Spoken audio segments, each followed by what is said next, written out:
Hey, Coach Kyle here. If you like this video, please give it a thumbs up, subscribe, follow for further content.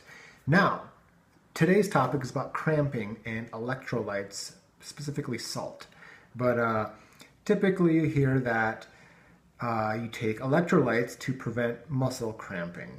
And while this does seem to work in some people, it doesn't necessarily mean that like electrolyte loss through sweat causes muscle cramping.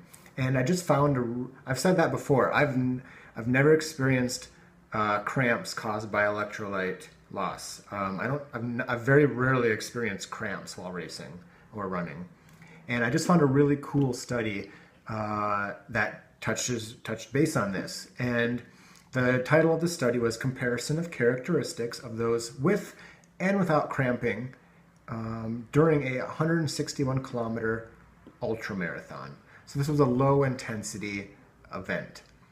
But what's really cool is that, and I quote, "Our work showing that 100-mile ultramarathon runners with muscle cramping had higher post-race plasma creatine kinase concentrations than those without cramping, and this provides evidence that those developing cramping are placing greater demands on their muscles relative to their current state of training."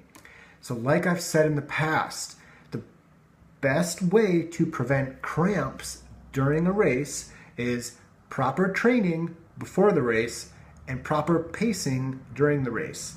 Now there's a reason that cramps most likely occur in the calves and hamstrings during the last third of most events. And it's because up to that point, you're farther in training than you maybe have habitually gone very often in the past. And if you're not, you're running harder at that distance than you probably ever have outside of other races. So you're asking your body to do things that it has very rarely done.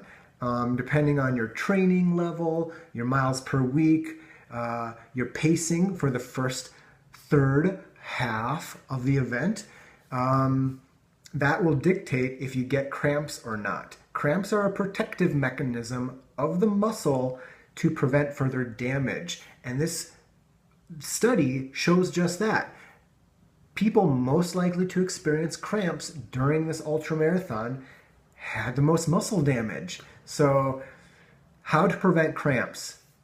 Proper pacing before, or proper pacing during the event, and proper training before the event.